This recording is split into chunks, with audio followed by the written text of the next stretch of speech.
हमारे चैनल में दोबारा खुश आमदीद। आज हम एक दिलचस्प मौजू पर गौर रखूर कर रहे हैं। तेजी से तरक्की करती हुई दुनिया में हम डिजिटल महारतों की पैमाइश कैसे करते हैं। ये सिर्फ नंबरों के बारे में नहीं है, ये उन पैमाइशों के पीछे पेचीदगियों को समझने के बारे में है और उनकी अहमियत क्यों है।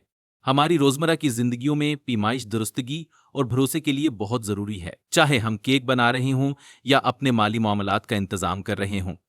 लेकिन क्या आप जानते हैं कि हम खुशी, सियासी हुकूक और यहां तक कि डिजिटल महारतों जैसी मजीद तजरीदी चीजों की पैमाइश करने की भी कोशिश करते हैं। आज हम डिजिटल महारतों पर तवज्जो मरकूज कर रहे हैं, खास तौर पर पायदार तरक्की के हदफ के आलमी इशारे 4.4 वाई विन के तनाजर में। लेकिन यहाँ मोड़ है, जबकि ये पैमाइशें अहम बसीरत फराहम करती हैं, वो अक्सर सियाक व सबाके की हकीकत से महरूम रहते हैं। आइए डिजिटल महारतों पर गौर करें। रिवायती तौर पर उनकी पैमाइश ईमेल्स में फाइलों को मुंसलिक करने या मतन को कॉपी और पेस्ट करने जैसे कामों से की जाती है। लेकिन क्या ये इक़दामात काफी हैं? तालीम में टेक्नोलॉजी पर 2030 की जीएम रिपोर्ट चैलेंजों पर रोशनी डालती है। वक्त के साथ मुआजना, डेमोग्राफिक्स के लिहाज से दुरुस्तगी और तेज रफ्तार तकनीकी तरक्की के साथ रफ्तार बरकरार रखना। ये वाज़ेह है कि डिजिटल महारतें मिलती-जुलती हैं और उनकी दुरुस्त पैमाइश के लिए एक मजबूत फ्रेम वर्क की जरूरत होती है। आइए कुछ मिसालें देखते हैं। फ्रांस, अजरबैजान और रोमानिया में हुकूमतें डिजिटल महारतों की ज्यादा जामा पैमाइश करने के लिए इक़दाम कर रही हैं।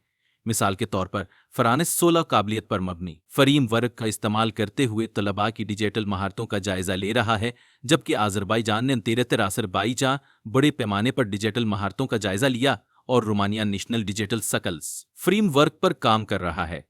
ये इक़दामात जाहिर करते हैं कि डिजिटल महारतों की पैमाइश एक आलमी कोशिश है, लेकिन अभी बहुत काम करना बाकी है। एक और अहम तवज्जो उन इक़दामात से समाजी व इक्तिसादी तासुबात को ख़त्म करना है। प्रोग्राम बराए बीन अल-अक़वामी असेसमेंट ऑफ एडल्ट कॉम्पिटेंसीज या PIAAC एक बेहतरीन मिसाल है। ये मुख्तलिफ डेमोग्राफिक्स में तकाबली तज्जिया पेश करता है, समाजी ज़रूरियात के साथ पैमाइश को हम आहंग करने की अहमियत को इजागरित को। और आइए नई टेक्नोलॉजीज़ के इंजमाम को न भूलें। कोडिंग और प्रोग्रामिंग की महारतें तेजी से अहम होती जा रही हैं और इन महारतों की पैमाइश के लिए नए मॉड्यूल्स मुतारिफ कराए जा रहे हैं, जैसे कि बैन अल-अक़वामी कंप्यूटर और इंफॉर्मेशन लिटरेसी स्टडी OCPS में। लेकिन ये सिर्फ तलबा ही नहीं, इसातिज़ा की डिजिटल महारतें भी इतनी ही अहम हैं।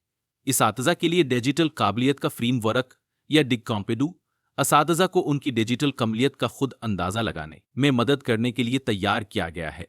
इस टूल को अल्बानिया और सर्बिया जैसे ममालिक में इस्तेमाल किया गया है, जो अहदाफी पेशा वराना तरक्की की रहनुमाई करता है।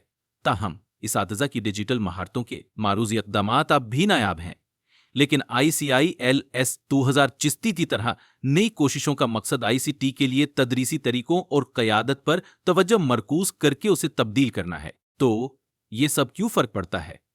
डिजिटल महारतों की दरस्त पैमाइश तालीम को बढ़ाने, टेक्नोलॉजी तक मुसावी रसाई को फ़रोग़ देने और इस बात को यकीनी बनाने के लिए कि हर किसी के पास वो महारतें हैं जिनकी उन्हें डिजिटल दौर में तरक्की के लिए दरकार है। अगर आपको ये वीडियो मानी खेज लगा तो उसे अंगूठा दें और टेक्नोलॉजी और तालीम से मुताल्लिक से मजीद मवाद के लिए सब्सक्राइब करें और नीचे दिए गए तबसरों में अपने ख्यालात छोड़ना ना भूलें। आपके ख्याल में हमें मुस्तकबिल में डिजिटल महारतों की पैमाइश कैसे करनी चाहिए?